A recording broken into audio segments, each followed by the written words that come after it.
Meghan and Harry's move is strikingly different. Sussex suffered a tragic loss as a result of the media campaign. Hello and welcome to the Our Princess Diana News YouTube channel. In 1935, on the occasion of his Silver Jubilee, George V visited the workers' holiday in London and was greeted by a warm crowd. From that moment he said, "And now I wonder if her grandson Harry has had such warm and fuzzy thoughts since his memoirs were published earlier this month." The prince is not only the world's main rival in the royal palace, but also the prince of bookselling. If Harry or anyone else on the Sussex team sees record sales figures and thinks, "Oh, you like me, you really like me," then I have some very bad news for them. A recent poll conducted by Newsweek showed that Harry and Meghan's public approval ratings have indeed suffered an alarming decline over the past 6 weeks. In fact, their popularity has declined since the release of their TV show Harry and Meghan and their book Spire. December 5, 2022, I think it was a long time ago, but anyway, 52% of people live in the United States. Chapter said they liked Harry. And only 14% did not like him. This gave him a net approval rating of 38 points. And since then, the number of Americans who like him has grown to 21%, and the proportion of people who dislike him increased almost 3 times to 58%, that gives him a net approval rating of -7. This difference is 45 points over 42 days. And Meghan's numbers are very similar. Meghan's net positive rating dropped from 23% in December to 13% negative. This is 36 points less, and Princess Camilla is now actually more popular than Meghan in the US. Is sitting at -8%. Oh, that must hurt. In early December, only 25% of American respondents believed Meghan and Harry should be stripped of their titles. Now this figure has reached 65%. To make sense of the whole situation, we have to consider that 64% of people said it was wrong for Harry to include details of private family conversations in the book. And only 26% said they thought it was perfectly fine. And here, my friends, is the real problem. So cash machines around the world show a level of interest in Harry's story, but that level of interest doesn't mean that people actually like it or that they decide to overshare it. With Harry's memoir, the entire world, having gotten up close and personal with Harry and his frostbitten penis, doesn't seem to have found his story of Windsor's mistreatment to be the anti-royal rallying cry that some may have thought it would be. I'm not sure how anybody who helped Harry write that book would have thought that him whining about living in his shabby home Nottingham Cottage, the Sir Christopher Wren designed Grace and Favour cottage in the Kensington Palace complex, is gonna make people all over the world feel sorry for Harry. Especially when we consider the fact that the Kensington Palace complex actually takes up a big chunk of one of the most expensive streets in the entire world. So based on these numbers coming from Newsweek, it's starting to look very much like people in the U.S., if not most of the world's newspaper-reading people, would attack these self-exiled royals.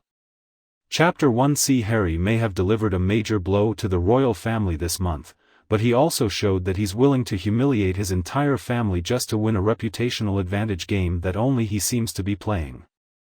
Of course, many of Spare's details are simply shocking.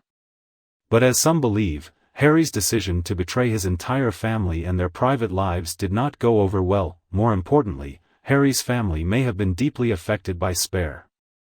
They may have seemed apathetic and sometimes selfish. But Harry isn't doing too well either. We all feel sorry for little Harry who was hurt and didn't get enough love. But then he becomes this complex and often compassionate person. Let's look at his description of the staff at his preschool, Ludgrove. He wrote, and let's remember that this is the same Harry who has repeatedly called attention to the misery of the British press. So for him it's a very interesting way to describe a woman. And let's remember that Harry is an adult at this point. And then there was the story Harry told about slapping one of his security guards after a night of drinking in Paris in 2007. In Harry's memoir, Spare, he does not appear to be a particularly intelligent or curious man.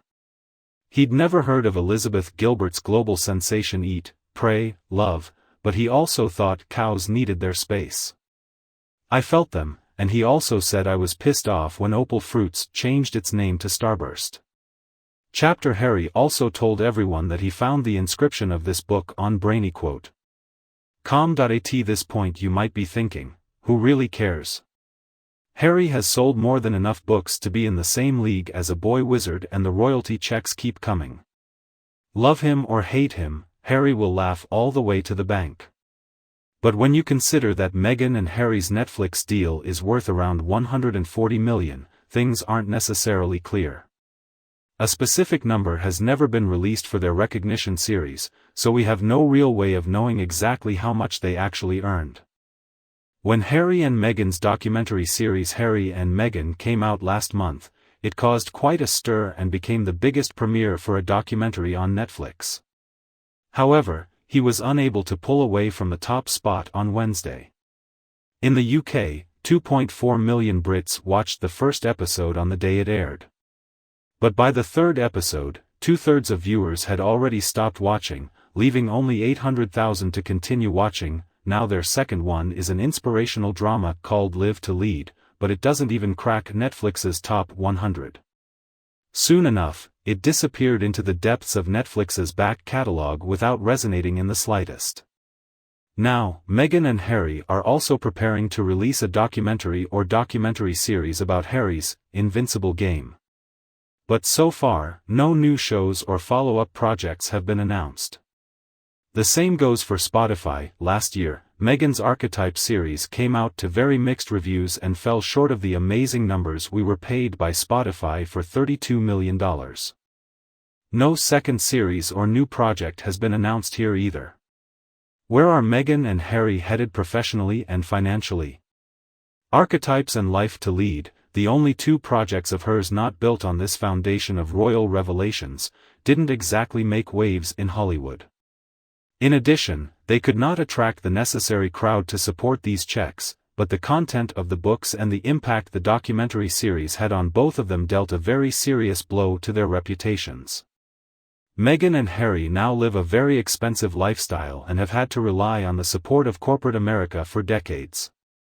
Chapter So who believes that American companies will rush to cooperate with the two of them? Most people don't like them. Nearly 90 years after George traveled east from Buckingham Palace, another Windsor and his wife traveled west, but this time, it seemed that no one was raising any flags there. So we hope for their sake that someone will continue to pay them. And you, do you agree with us?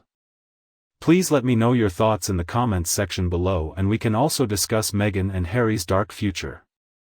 If you liked our video today, don't forget to like it and share it with your friends and loved ones.